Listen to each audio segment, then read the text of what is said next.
Okay, we're live. We're live. Good morning. Good morning, Manila. Good morning, Philippines. Good morning, world. Welcome to Education Radio. And General Perlade, good morning to you, sir. Good morning, Yusek Morning. Lorraine Badoy. And I think we're waiting for one more. Hope she gets in, Ma'am Relisa Lucena. But this is a tribute, today's episode in our series with Lieutenant General Antonio Parlade for women especially, as we culminate Women's Month. And I wanted to surprise Lieutenant General with the women that are joining here today, but I couldn't keep my mouth shut. So I ended up just texting him ahead of time. But I will not waste time anymore and go ahead with this this show because I run out of 1 hour's not enough. So I'm gonna go get right to it and ask. We're talking about women, and really women's roles are so important. It's something that we are trying to really do, especially under the whole of nation approach, because the whole of nation approach is about peace and development, and the roles of women are so important when it comes to this. The other day we had there was some kind of webinar that was ongoing, but this was in Mindanao, right? And it was by the Institute for Peace and Development in Mindanao. So salam alaikum to all our brothers and sisters over there, and they're doing a great job as well. But why are we talking about women today? It's because if we know the importance or the value of the roles of women, yung kabila po, alam rin kung bakit importante ang kababaihan, hindi po ba? So Lieutenant General, I'll begin with you. And then Yusek Lorraine, because you're also the spokesperson for the NTF LCAC, please just jump into it after Lieutenant General, okay? Don't wait for me. Lieutenant General, please go ahead. Paano ba to nagsimula? Yeah, Pia, good morning. To, sir, pero we have to trace it. Yeah, good morning, Pia. Good morning, Yusek, Lorraine, Badoy. And good morning to all our listeners. So once again, we're back in this education forum. Yeah, so before I go on, I'd like to congratulate all those brave women who really put a stand on this in this campaign to end this insurgency. Napakadami nila. Maubos yung maghapon if you're going to enumerate all of them. So yeah, Pia, I just put in context why we are really pushing for this campaign to end insurgency, and you know, the role of women here is really very, very important, very, very significant, because for a very long time the women's sector is what they have exploited. So of course we know about the Gabriela. Gabriela is a women's organization that the Communist Party of the Philippines has organized to rally support from the women's sector. Hindi ko matandaan kung ilang taon na itong Gabriela, but I think it's more than 20 years. I think they celebrated 22 years sometime early this year. So 22 years na nilang ini-exploit ang mga kababaihan. I have nothing against women joining Gabriela, especially those who really don't know the real agenda of this organization. But initially, it was really created to advocate for women's rights. So ang ganda talaga ng kanilang programa. So they're giving lectures on education on health, on you know, population. I think si Dr. Badoy can help me explain this later. But nagsimula ito sa napakagandang advokasya ng mga kababaihan. Incidentally, this organization, Gabriela, pinatakbo ito ng underground organization of the party group called Maki Baka, or yung malayang kilusan ng mga bagong kababaihan. So, you know, this is the Communist Party group operating all these Gabriela organizations nationwide. So dito nagkakaproblema ang Gabriela kasi nahahaluan ng ibang agenda, especially in the recruitment of women, in the recruitment of cadres for the Communist Party and for the underground and for the NPA. So ito yung hindi naintindihan ng ating mga kababayan that there's this legal front organizations and yet it is being run by Maki Baka. So we have no issues with the women advocating for women's rights, but we have to watch out for this Maki Baka. And if you are the head of a chapter of Gabriela, chances are you are a Maki Baka member of the CPP. So dito muna tayo to Pia magsimula, and then from there we can take off to other issues. Yeah, maybe Yusek Badoy can also add on what I've initially mentioned. You know, si General Parlade, mabait pa nga siya magsalita kasi parang binibigyan pa niya ng kagandahan ng Gabriela kasi sa akin wala yan. There's no redeeming value for an organization that pretends to be what it is, human rights, women's rights advocates, but in reality, behind that, these are people who don't really care one bit about women's rights, which is why Arlene Brosas cannot be bothered to condemn the rape of minors. She can never, not any of them, the whole of Gabriela that pretends to be about women's rights advocates, in fact, have not one of them, not a word, about the terrible atrocities done on women. So for me, it has no redeeming value precisely because it has the CPP, NPA, NDF behind it. And Arlene Brosas is a high-ranking party member of the CPP, NPA, NDF. And in fact, she is one of the leaders of the National Women's Bureau under the CPP. And it's unique. She has a unique role because she's also a leader of the National United Front, which is under the CPP. So in other words, what does that mean? It means Arlene Brosas, who is in Congress, is really hardline CPP, NPA, NDF. And you know what? I was never a formal member of the Gabriela, but I voted for them maybe a number of times. I can't even recall anymore. And I joined ito mga paakyat-akyat pa ng braso na yung violence against women, blah, blah, blah, di ba?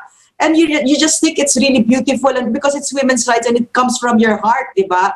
And yet that's not the intent. The intent is to lead you down the road to perdition. So you have love for women in your heart, but later on, the doctrine of hate will be planted in your heart. And I know that personally, and I've seen it. So for women like, nakakaawa, like Joanne Lapira, she was, I don't know, 21 ba, General Parlade, something 22. Like that. 22 yeah. when she was killed as an NPA. But her entry into the violent extremist group was through Gabriela. So imagine, so I'm pretty sure, she was led down that road to the point where you're so desperate and so full of hate, and your only solution is to believe that the armed struggle is the only solution to the ills of society, that you would throw away your dreams. She wanted to be a doctor, diba? And she was somebody's daughter, somebody's sister, but wala na, 22, her life was over. And why? And she gave up her life for what? For a cause that's senseless, it's violent, the exact opposite of what she wanted, which was good, it's something positive for women, diba? And yet she died, paid with her very life, diba? So yan ang, imagine if that were done to you. No, you give up your life and then not knowing that it was all a phony, inauthentic, diba? And the opposite of destroying your country, no? That's the treachery. That's a treachery, and the most unforgivable to me about the Gabriela and the CPP, NPA, NDF, how they destroyed so many beautiful lives of our children, no? So, and women, they just pretend they're the worst offenders of women's rights. Arlene Brosas she's an outrage, talaga. And she's Yes, General. I'd like to butt in, Yusek, Lorraine. Yeah, on your experience, this is what I'm trying to understand. Yeah. You were sweet talked by these people to join them in their, I know yung mga immersion. In fact, my wife was part of one of your immersions in Samar. Correct, yeah. Yeah, so ito yung mga mahihirap na lugar talaga na pinupunta ni na Yusek Lorraine dati. Bago siya naging member ng government, I think. But yeah, so that's what I'm trying to understand. How do we, of course, many of them just joined these activities, just like you, and they are not members of Gabriela. So really, how do we protect those people like you who joined this Gabriela, not knowing that this is really an organization that's dedicated for the perpetuation of this violence and communism. And then later on, it's only later that you were able to find out that this group is dangerous. So tell me, Yusek Lorraine, how do we solve that? But the way we're doing it now, General Parlade, by being relentless about the truth and giving clarity to our people. Kasi naman, I'm pretty sure a lot of them knew, for instance, that Makabayan Black is CPP, NPA, NDF, or Gabriela is CPP, NPA, NDF. Except that when it comes from government, it has the weight of authority, diba? That is our role as government, to give our people that kind of clarity. Kasi alam na pala ng gobyerno, but hindi ninyo sinasabi na anak bayan, LFS, mga prente pala. So ilan kaya yung mga bata na na-save natin, diba, na namatay, diba, or nasira yung mga pangarap nila dahil ang gobyerno hindi ginawa ang trabaho nila. So for me, that's it. That's what we do, and we have to be relentless about the truth and be very, very clear about the truth. Na when Arlene Brosas makes meow about how because as Eric said, no, in order to be a member of the CPP, NPA, NDF, you have to be a liar. So whatever comes out of their mouths are all lies, all of that. So just as relentless as they are about their lies, we have to be even more relentless about the truth and be more clear about the truth, because then it clears up a lot of the minds of parents and women and children and fathers. Diba? Like I'm pretty sure you've had your share, no, General Parlade, of people coming to you and saying, thank you, my child was in Gabriela pala, I didn't know. Diba? So that's it. That's how you save me. Because if somebody had told me, no, that clearly, if government had told me that clearly, ay nako, wala na talaga ako, dinala ko pa yung asawa mo, June, di ba? Nagpunta pa kami ni Cecil kung saan. I even brought my children to the salugpungan, yung mga Manilakbayan, mga ganyan-ganyan. Because you had no idea, because these people are masters of deceit. And they, unforgivable is they use your good heart to make you hateful creatures. This is how they've wounded our country, with that kind of hate, no? Okay. So do you? Yeah, and Yes, General, go ahead. yeah, and that's where we have to be very, very careful, kasi ang dami-dami nilang talaga na persuade na sumama sa kanilang advocacy, not knowing na papunta na sila doon. So on the part of the government, this is where we have to be very, very careful, kasi ang kasunod niyan ay accusations of red tagging na naman. So we want to make it very, very clear, as the government to understand the structure of the Communist Party of the Philippines and their deceptive ways, their dual revolutionary tactics. We have to make it very, very clear that these advocacies are allowed. We support this kind of advocacies, but the people running this are the ones trying to gravitate towards violence, to bringing or swaying these people who are joining them to join the armed struggle. Ito talaga yung pinaka-critical dito.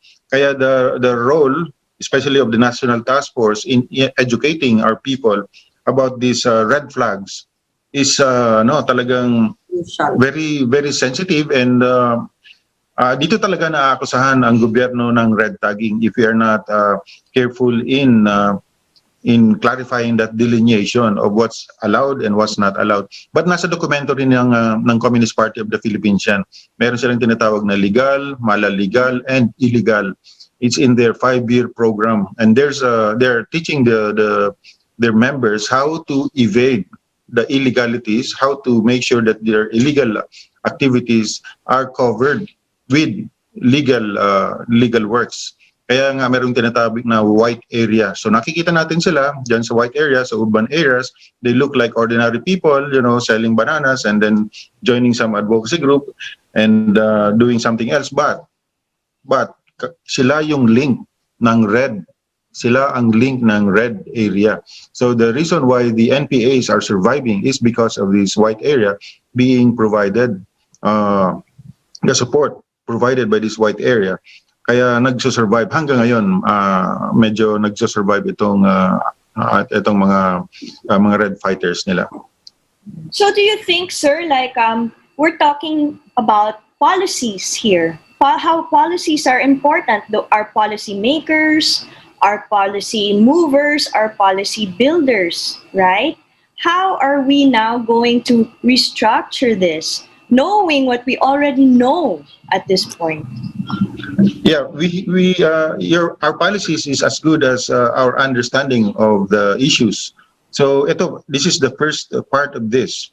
I was reading the proposal of Senator Drilon. Ayan na naman siya. Correct. He's trying Yeah. to pass a law, a bill, criminalizing red tagging. At paulit-ulit natin ina-explain that we are not the ones red tagging these people because it's very clear in the red websites. Ang linaw-linaw no, kung sino-sino mga miyembro na yan. In fact, ito, sinasabi ko nga, itong Makibaka na ito is a member organization of the NDF, National Democratic Front. And you know what else is a member of that NDF organization? Nakalagay doon, Bagong Hukbo ng Bayan or NPA. So si Makibaka, si NPA, si Kabataang Makabayan, si RCTU, si Lumaban, all of this, they are all members of this NDF, and yet they claim na sila ay mga legal na organisasyon. Nandyan nga yung mga NDF consultants, peace consultants natin. So can you imagine, this is how good they are in, projecting something when in fact they're doing something else. Ito yung tinatawag nga nila na revolutionary dual tactics. Kaya ngayon, akala natin, may mga congressman tayo, nakikita sa kongreso, mga members ng Makabayan Bloc, akala natin mga ordinaryong miyembro ng ating mamamayan. No, hindi to sila gumagawa.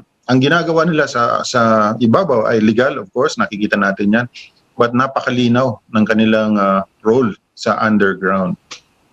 Alam mo, can I say something about Senator Drilon? For me, no less guilty are politicians like that. I cannot believe that I refuse to accept that Senator Drilon has no idea who it is he's protecting and dealing with. I would accept that with ordinary citizens, but not him. So in other words, I'm saying that Senator Drilon knows exactly who the animal it is who he's protecting, and he's a lawyer, he's a top-notch lawyer. And he has no idea what the Supreme Court said and the Court of Appeals said about red tagging, that it doesn't exist, that there really and truly, our courts have spoken, official rulings that red tagging does not exist. There is no danger to life, liberty, and security when somebody says you're a member of the CPP, NPA, NDF. And in fact, over and over and over, I cannot anymore count the number of times General Parlade and I have been sued together with the presidents for red tagging, and right away those cases are thrown out of our courts, all the way up to the Supreme Court, Pia. So, ano yun? Hindi alam ni Secretary Drilon yun, Senator Drilon yun. So, it's wonderful that we're leading towards an election year, which means that we need to put the feet of our politicians to the fire and ask them, saan ka? Kaninong panig ka? Because we really, this president is serious about ending this insurgency, and so are we, and the Filipino people as well. We sense it, we know it. We're really tired of it, and we want to move forward as a nation, but we cannot move forward as a nation when you have senators colluding with communist terrorists.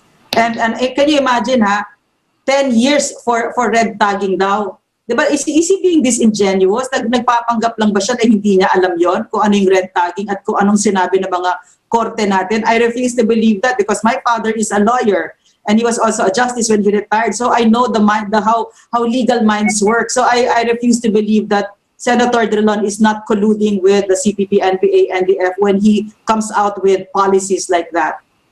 He puts our people in danger because as General Parlade and I've told you, the clarity that we give to the Filipino people saves their lives and it saves our countries. And you have a senator like that who says stuff like that, policies where he's basically silencing us the way the CPP, NPA, and they endeavor to do when they keep on bandying around that invention word, red tagging. Word that truth tagging, sabi nga natin as General Parlade says that we're truth tagging here, and people deserve to know. Yeah, people deserve right. to know the truth. Yeah. I think think also, well, I'm sure that you will agree, again, back to the whole of nation approach, because we're going down to the very basic levels, barangays and families, and this is such a threat to them because these are the same things that they are going after, these basic units. Your response, Yusek? Alam mo, si Pangulo, napakahusay na Pangulo talaga, Pia, kasi siya mismo nagsabi doon sa Barangay Development Program ng NTF-ELCAC where 20 million pesos will be given to 822 barangays, cleared barangays, na wala na NPA, so dapat development programs kasi ito yung mga barangay na malalayo. Sabi ng ating Pangulo, he will lead the charge because the battle is in the barangays. It's at that level. So yeah, you really have, you're really spot on when you say that. And this is why the Makabayan Bloc and all its allies are really scared of this program, and they really have been lying about it. But this president and this government is really committed and focused on giving those programs to our people. Okay, Lieutenant General. Yeah, we won't give in to their pressure. They wanted us to abandon this barangay development program. Kung ano-anong sinasabi nila, gagamitin sa election, ayaw nilang tingnan kung ano yung programang nakalista doon. And I remember in our discussions before we came up with this 20 million for each of these barangays, actually, there were proposals that some of the barangays will get a little less and some barangays will get more depending on what they need.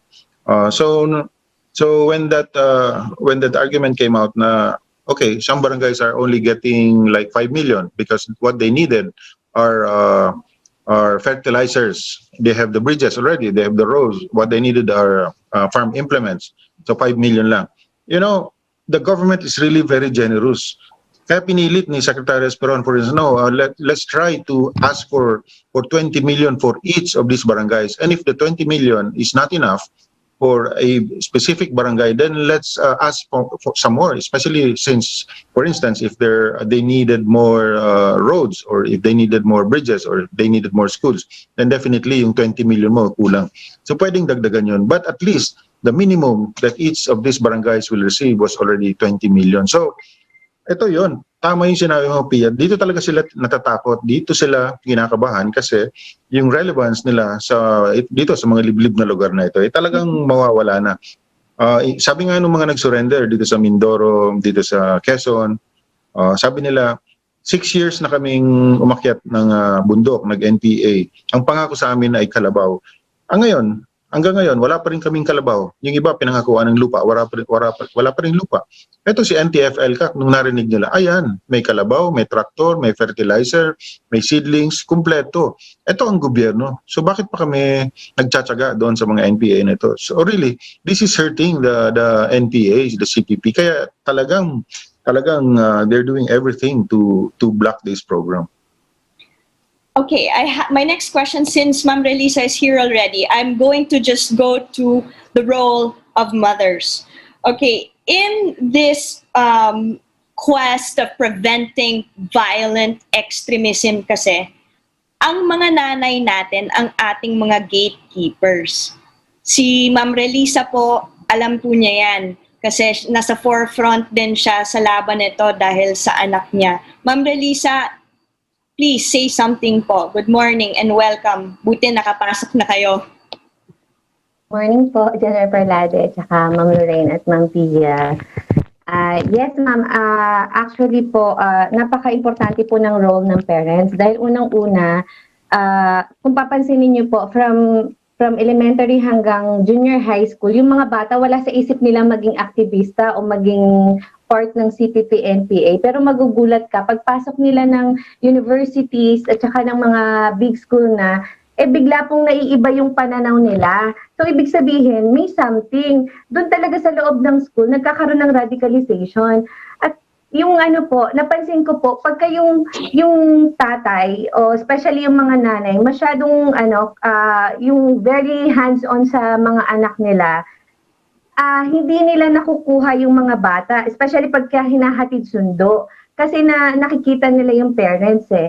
Pero po yung mga magulang, usually po kasi yung mga bata na matatalino ang kinukuha nila, so parang can stand alone. Yun yung nasa isip ng mga parents na hindi alam na pagka yung bata na iniisip kasi natin matalino yan, marunong mag-isip at saka maaasahan, responsible. So pinapabayaan natin silang lumipad para makuha nila yung gusto nilang mangyari. Pero hindi nila alam, number one na target yung mga bata.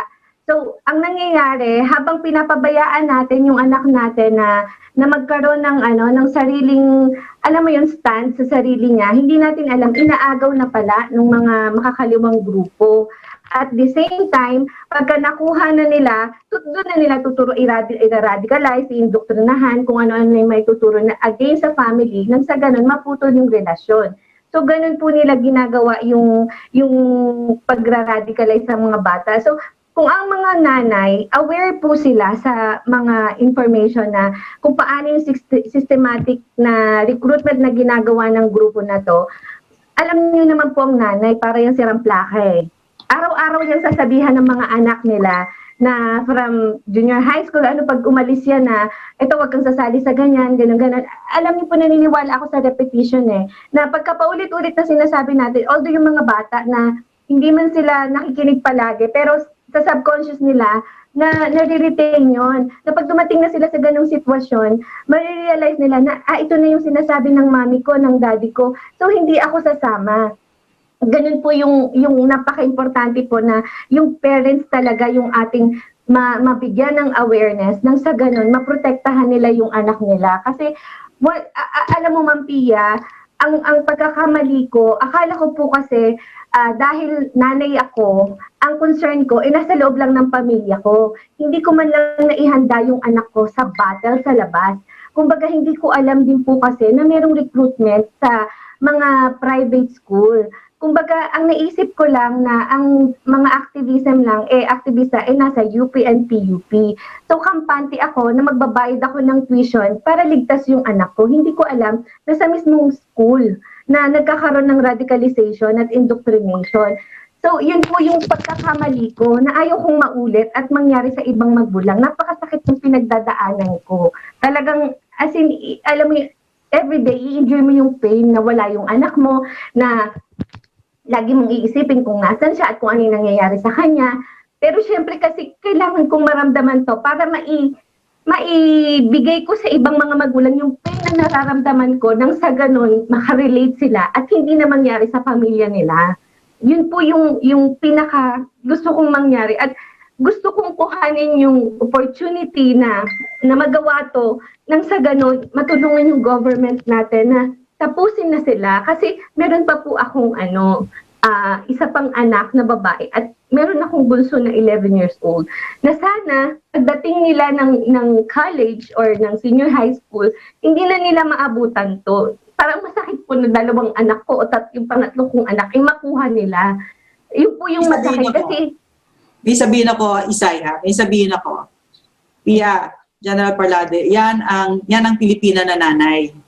Hindi si Eufemia Culiamat, 'di ba? Si Eufemia Culiamat, namatay na yung anak niya, dinaretso pa niya yung party line ng CPP, 'di ba? Na binastos yung anak niya, yung katawan ng imbes na nagpasalamat siya sa AFP na binaba yung katawan ng anak niya na inabandona ng mga NPA pagkatapos gamitin, 'di ba?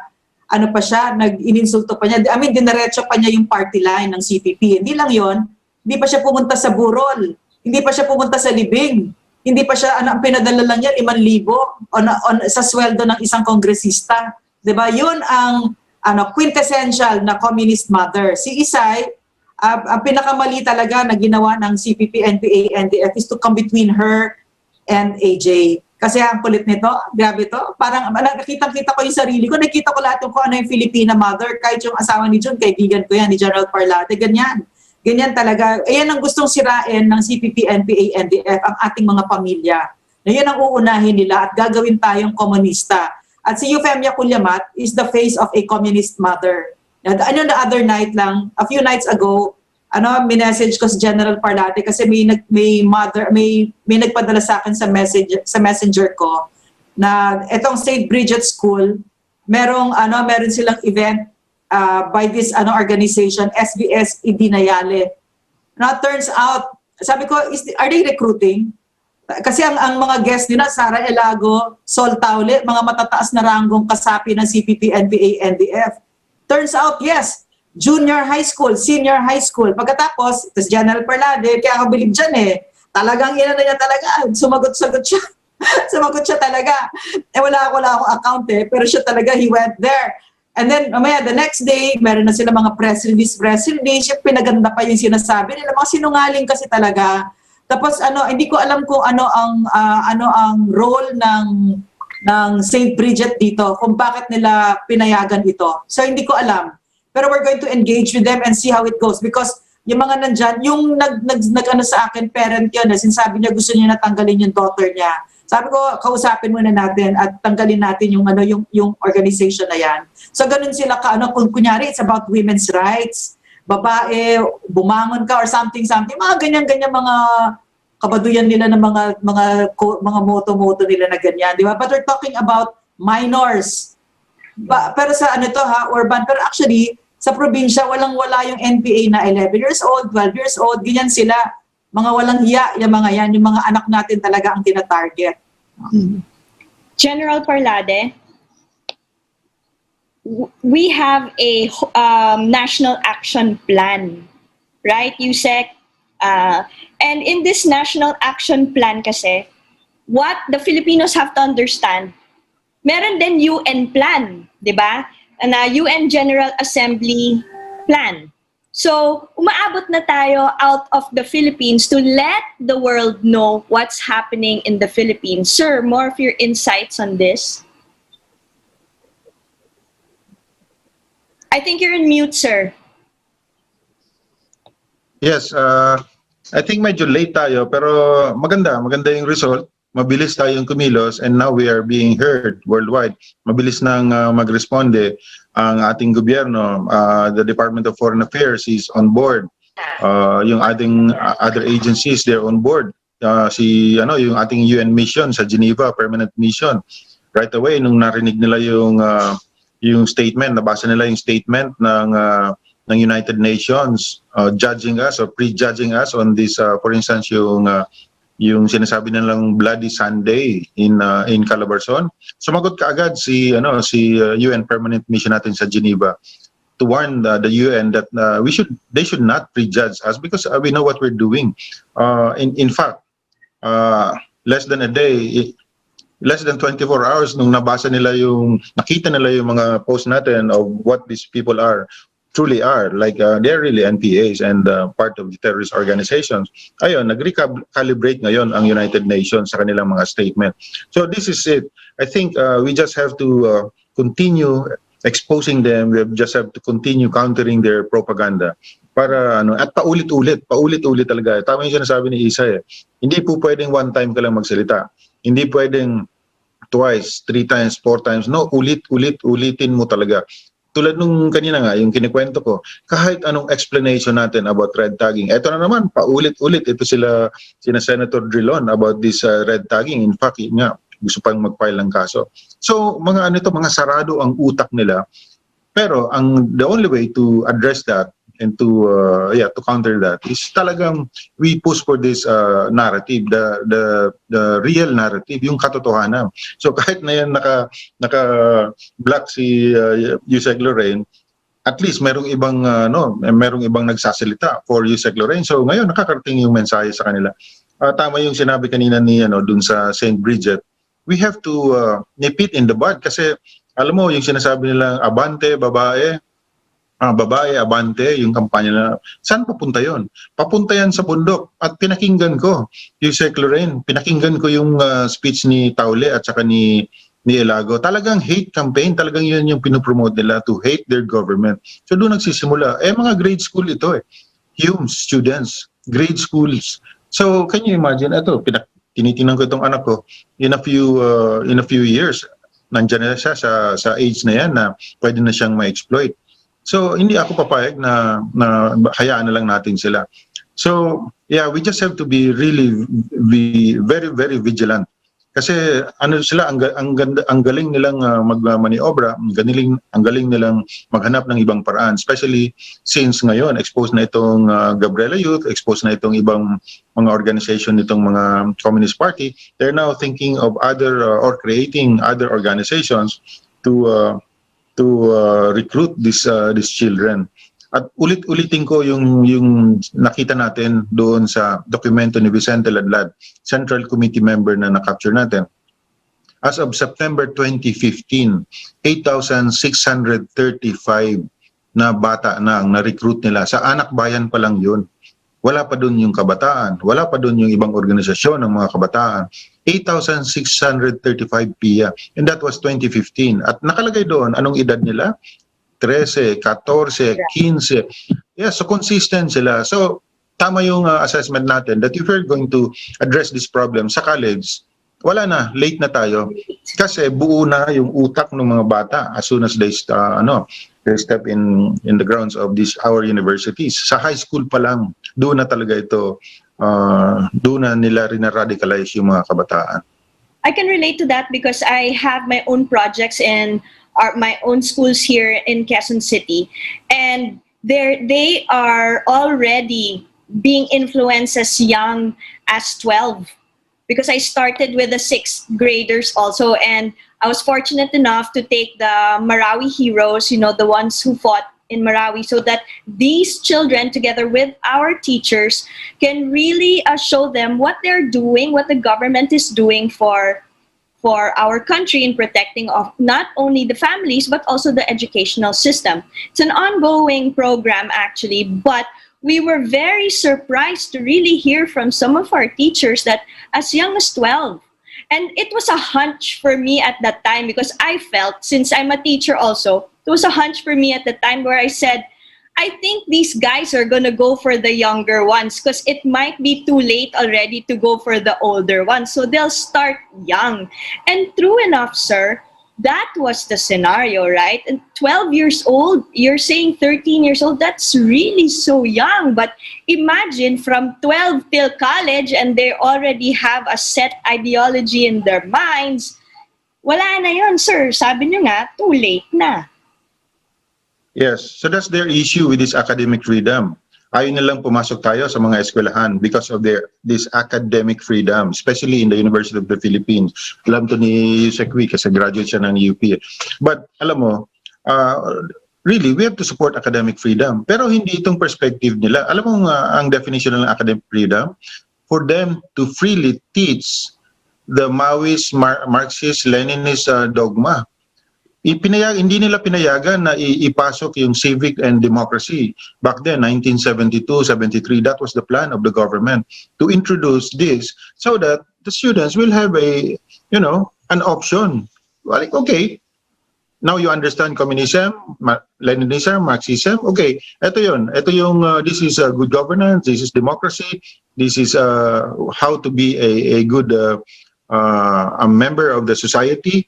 Ayun. Ayaw ng UP yun. I remember Onofre Corpus ang nag-oppose noon until he became Secretary of Education. So totally hindi na talaga na penetrate ng gobyerno ang mga eskwelahan sana to be able to teach the students the other side of the coin. Hindi lang yung puro communist dogma lang yung natututunan nila. So yun, for long yung UP Accord na yan, yun talaga ang bottom line yan. Gusto nila ma-sustain yung status quo na yun para continuous yung radicalization ng mga teachers and then ng mga students. And it's not happening now only in UP or PUP, sabi mga PIA, pati itong mga private schools, mga grade schools, nangyayari na ito, sa high schools nangyayari na ito. So we really have to go down on this issue. Talagang engage natin itong mga eskwelahan na ito, mga teachers at saka yung mga parents. Mga parents, kasi yung mga parents talaga, receptive sila dito. Sometimes yung mga administrators, medyo defensive sila. Yun, talagang naman nila, especially yung medyo na radicalized na administrators, ang defense naman nila is red tagging. O red tag nyo sir yung eskwelahan namin. There's no such thing as red tagging a school. No, kasi individuals lang naman ang approach ng mga to sa hindi naman yung buong institution. So yes, we have to watch out for this nag-mutate. Ito parang virus ito, Pia. Nag-mutate sila.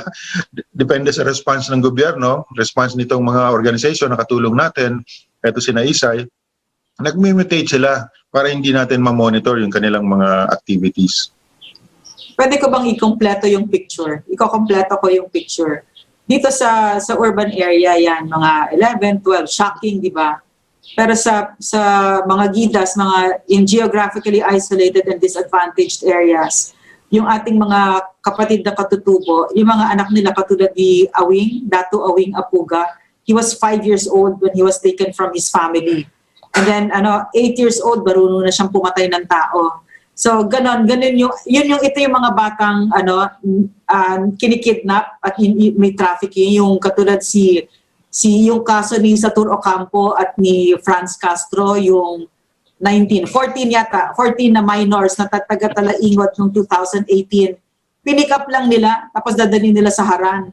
Tapos ito naman yung recently lang, yung 19 naman na minors din na taga-Talaingot din, taga-Mindanao at Talaingot. Kinuha naman ni Eufemia Culyamat at dinala mula Cebu, mula Davao hanggang Cebu, and their parents didn't see them for almost 3 years. And there was one mother who killed herself because she couldn't take the despair of not ever seeing 2 of her children. So I'm saying that when you put all of this together, makita mo ang lalim ng sugat ng Pilipinas na gawa nitong CPP, NPA, NDF. So tama talaga General Parlade, si Isay talagang hindi siya kaya ng Pangulo natin mag-isa. Dapat talaga lahat tayo. At saka yung top ng NTF-ELCAC, hindi kami defensive, talagang we try to be 10 steps ahead para talagang matapos na ito.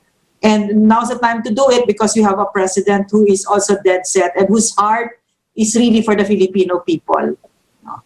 Yeah, dagdagan ko, Pia, itong sinabi ni Yusek Lorraine.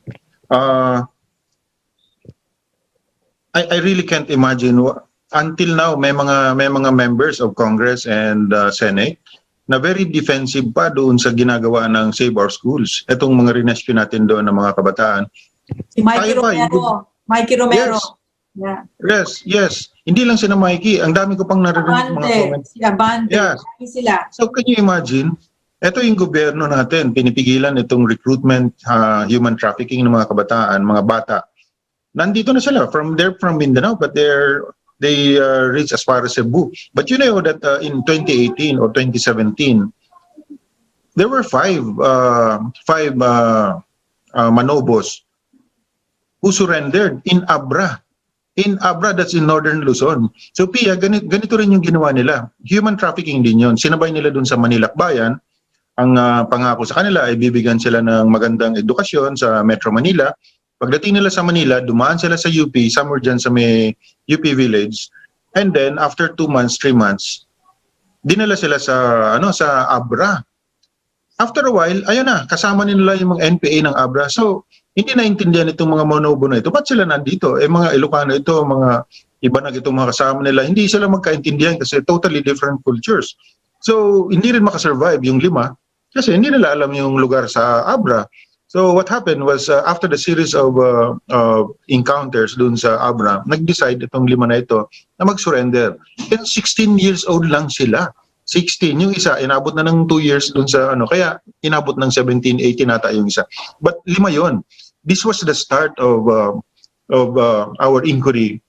Bakit hanggang Abra nakakarating na itong mga salugpungan na ito?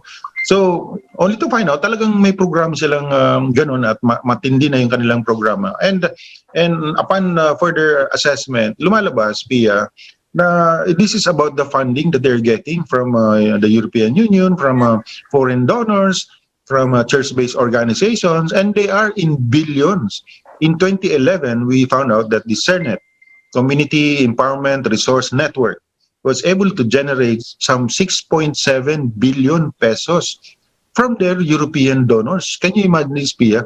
Akala natin maganda yung pupuntahan itong mga pera na ito, supposedly para sana sa environmental rehabilitation, supposed to be para doon sa mga schools nitong mga salugpungan version dyan sa Bicol at saka sa Visayas. Hindi, kasi sabi nga ng cadre natin sa CPP na atin na, ang rule of thumb dyan actually 60-40. So 60 napupunta sa partido, 40 napupunta doon sa people's organization. But pag binaba yan doon sa baba, yung 40 na yon pinaghatian pa yan ng local CPP and PA at ang maiiwan na lang doon for implementation ay 20%. So can you imagine this, Pia? I think ito yun. Ito yun. Kaya talagang pinaglalaban nila ito. Kasi mawawala yung funding nila. Yung salubungan. Ito, alam ni Yusek Lorento, pinunta namin to sa Belgium. Sila mismo nagsabi sa amin na pinupondohan nila itong salubungan schools. Yung Ibon Foundation, yung mga SOS na yan, yung ACT na yan, yung Gabriela and Karapatan. Napakadami pa nun. Kaya kami nagulat nung kami nagkukwento eh. Yung pala meron pa silang pa-release na 15 million euros for the next 3-year program sana. Buti na lang naagapan natin yon. And that, we are only talking of Belgium. So buti naman in-acknowledge na ngayon ni Belgium na talagang may problema dun sa kanilang programa. So I think they have stopped funding for this organization, especially now na meron tayong anti-terror law.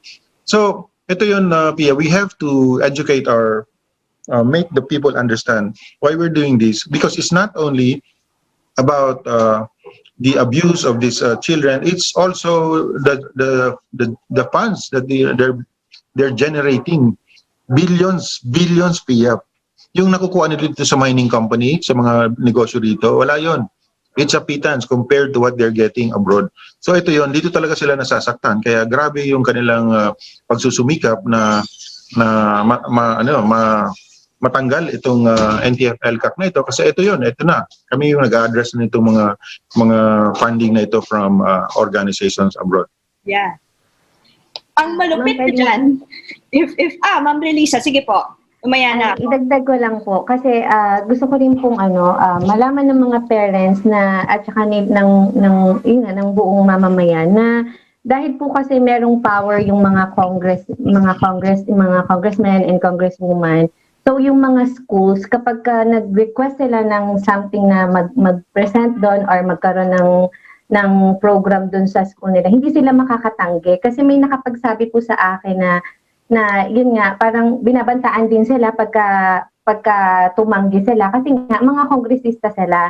So yun po yung napaka-importante po na talagang maalis sila sa Congress. At saka at the same time po, yung parang orchestrated na from the media na kung paano nila ino-orchestra, kung paano nila i-drive yung narrative ng makakaliwa na ang maipapakita nila na parang oppressor yung government natin. Especially pag lumabas na sa mainstream media. Napaka-importante kasi nun lalo na sa mainstream media pag nakita na ng mga tao na hindi talaga malalim yung pananaw nila, as if parang yung government lagi ang may kasalanan, na laging may mapupuna na, especially po nung may narinig akong interview from ANC po yata yung tsaka sa CHR, na parang ang pinalalabas nila na walang ginawang masama yung sa Cebu, yung mga teachers doon at saka yung mga elders na akala mo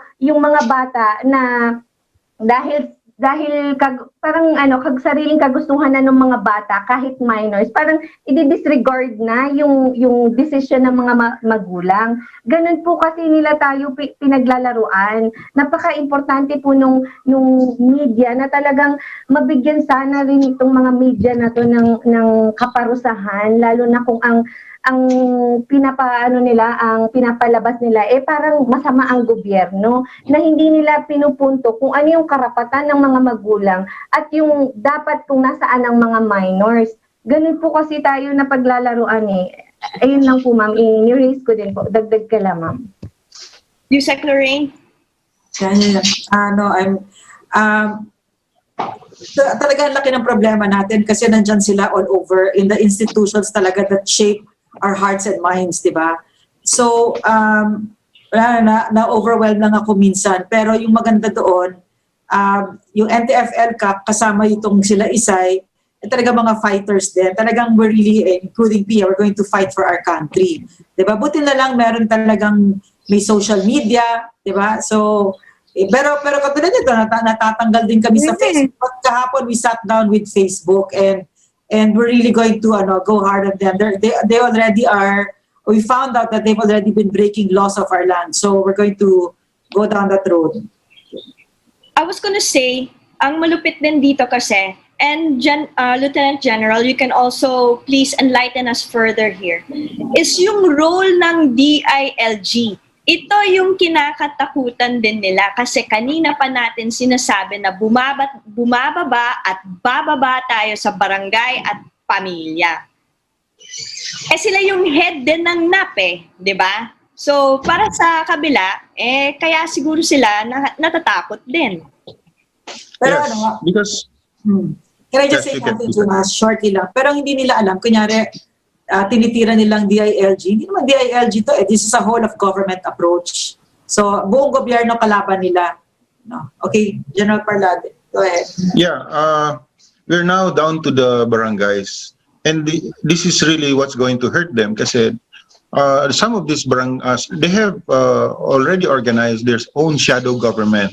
Nung dati hindi natin to natututukan, they have their own revolutionary, what do you call this, meron na silang municipal government, meron silang barangay revolutionary government.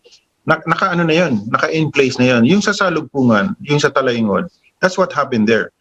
Composition of 3 barangays from this town, 3 barangays from the other town, 2 barangays, and 1 sitio from another town. Ayun, binuo nila yun. It's a contiguous area, and then they establish their own government, revolutionary government. So, nung pumasok ang NTF-ELCA, doon nabuwag. Kasi nawalan sila ng gobyerno. Ito kasi bumalik na yung yung gobyerno na dapat nagpapatakbo ng mga communities, yung legitimate. Kaya sila nasasaktan. This is also what happened dito sa Mindoro. Marami na silang nabuong revolution or shadow government doon sa tuktok ng Mindoro, Oriental and Occidental. Hindi nila akalain na dadali namin ang gobyerno doon din sa tuktok kung saan sila nagtayo ng guerrilla base at saka nagtayo sila ng revolutionary government. Kaya tama yung report last time na inaambus din kami. Kasi doon sa talagang pinapuputakan kami hoping na kami ni na governor ay aatras. Hindi, lalong ginanahan si Governor Gadiano at talagang dinala niya yung buong probinsya, lahat ng ahensya niya. Agriculture nandoon, si labor nandoon, yung electrical yung sa in charge doon sa electrification ng mga barangays nandoon. So ngayon, yung seat of government na gusto sanang itayo ng Communist Party, hindi lang ito ng Mindoro but the Southern Tagalog Regional Party Committee na nabawi natin. At totoo nga, ang sinabi ng mga tao doon, I said, wala naman talaga kaming magawa sana kung hindi kayo dumating kasi you have to walk 3-4 days para marating mo yung lugar na yon. At for the longest time, walang nakarating na local officials doon sa AAP lang ang nakikita nila. But si AAP, minsan lang dadaan doon and then pagbaba niya, nandiyan na naman si NPA. So this time, inupuan talaga ng gobyerno. So Pia, tama yon. Nung naupo na si DILG doon, galit na galit itong mga NPA doon. Kasi wala na sila, lalong lumiit yung mundo nila. Can you imagine, if you imagine Mindoro, ang Mindoro, if you don't realize it, it's as big as Calabarzon. Ganun kalaki ang dalawang probinsya na yung isla na yon. And then they have this shadow government doon sa gitna ng isla. Inupuan namin. It's called keyhole approach. So talagang sacrifice yung Philippine Air Force at Philippine Army. Talagang kami ang naghahatid ng mga local officials, mga government agencies doon sa tuktok, sa gitna. Doon sa base mismo ng this is Mantay, Monteclaro, San Jose. Yun yung pinuntahan natin. Yun yung dala niyo yung Black Hawk? Yung ba yung mga... Yes. At alam mo, doon na nag-gravitate. Lahat ng sitios, lahat ng communities na malapit doon, na malayo sa Kabiasnan, doon na nag-gravitate at doon natin sila nabigyan ng programa.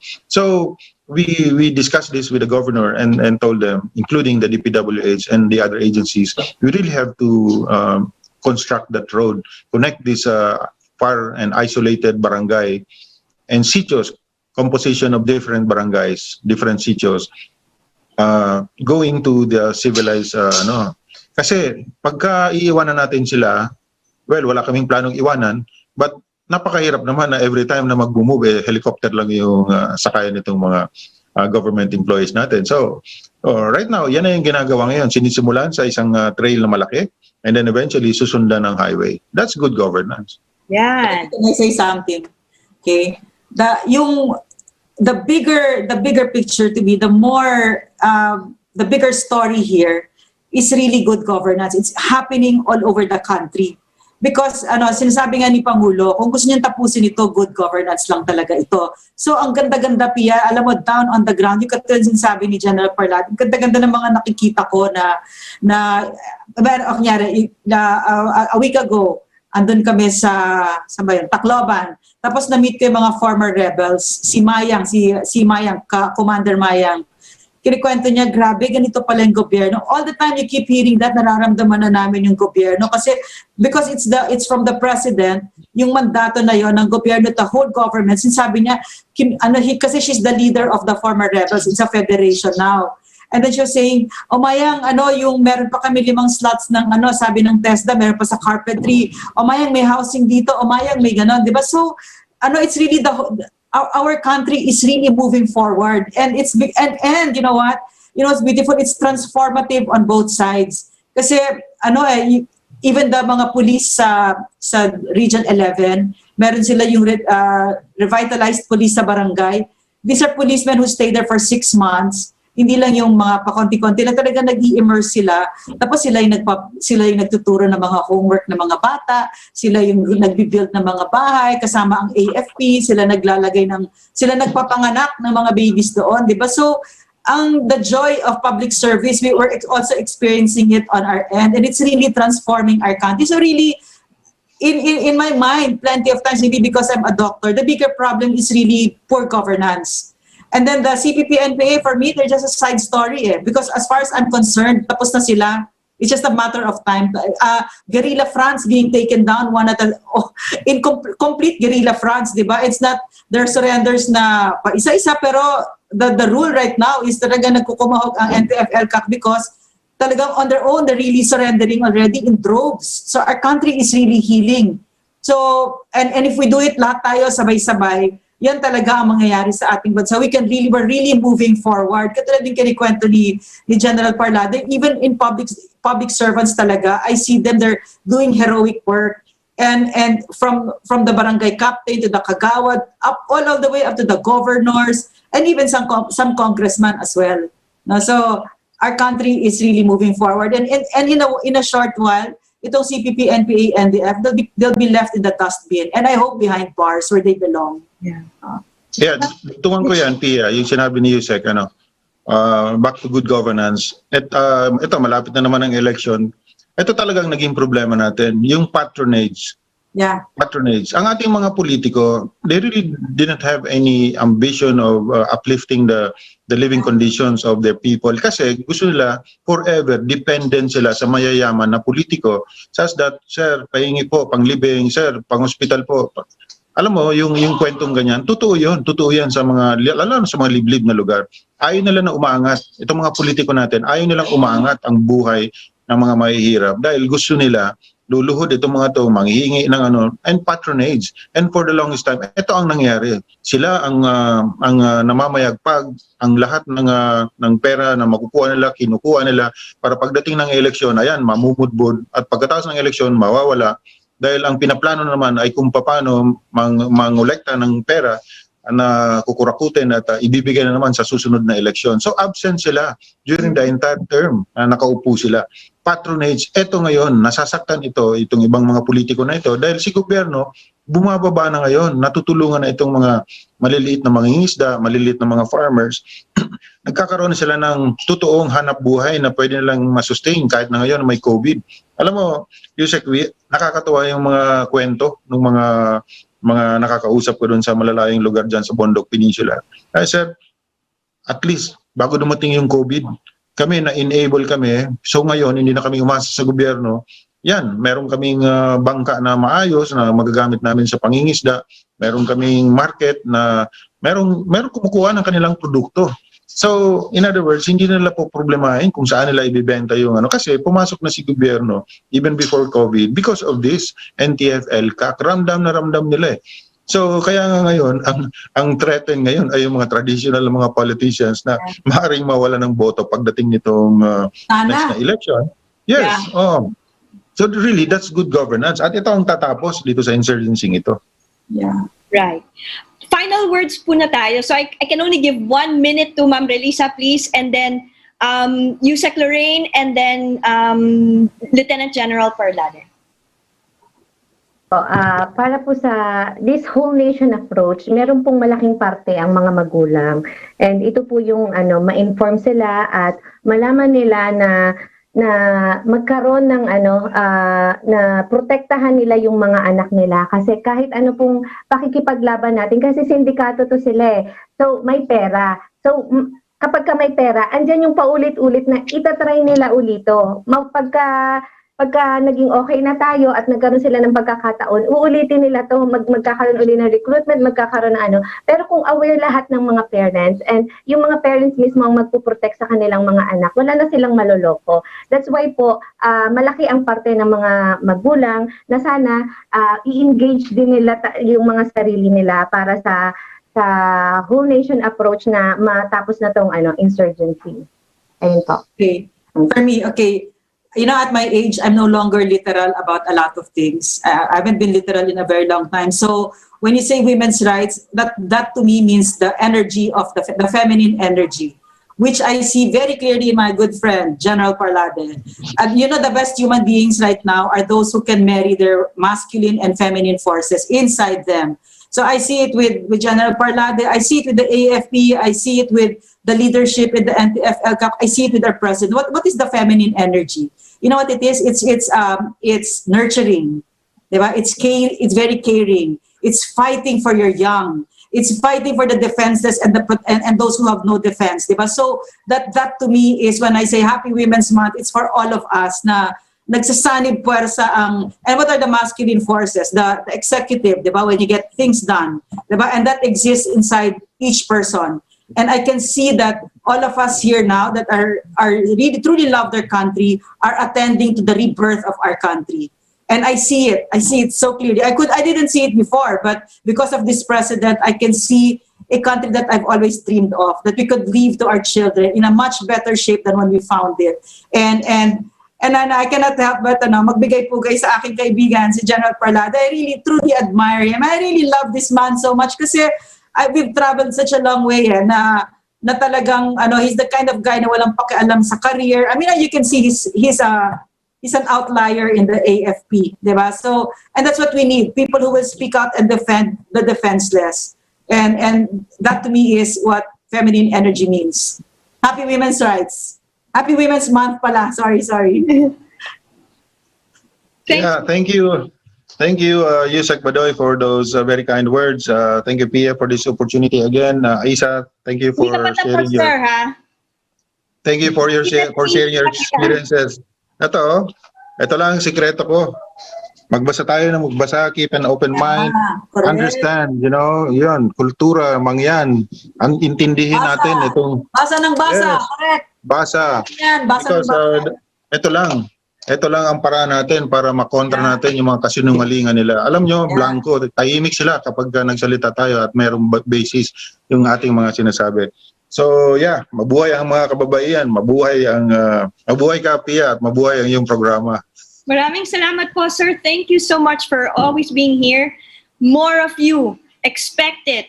You're still learning from me, but we're learning mostly from you. So you'll be hosting a lot. With Yusek Lorraine, I hope. I hope Facebook stops doing what they're doing to you guys. We have other platforms. We're gonna fight. Can I say one thing? Short. Sure. Because it doesn't matter what Facebook does. Because this fight is so much bigger than one person or one Facebook account. It involves the entire Filipino nation. So nobody can silence us. Sorry. I agree with you. And Ma'am Relisa, tuloy lang pong laban. We're with you all the way. Teacher din ako, magulang din ako, just like Yusek Lorraine and just like Lieutenant General Parlade. Maraming salamat. Thank you to the Duterte administration for this battle. I can't also express enough thanks as a teacher, and also to you, Lieutenant General Parlade, to the Armed Forces of the Philippines, to the Scout Rangers who are always making me gabay as well. Maraming salamat to my mentor, Medal of Valor, Commander General Buwan as well. Maraming salamat po. Till the next time, everyone. Hasta luego.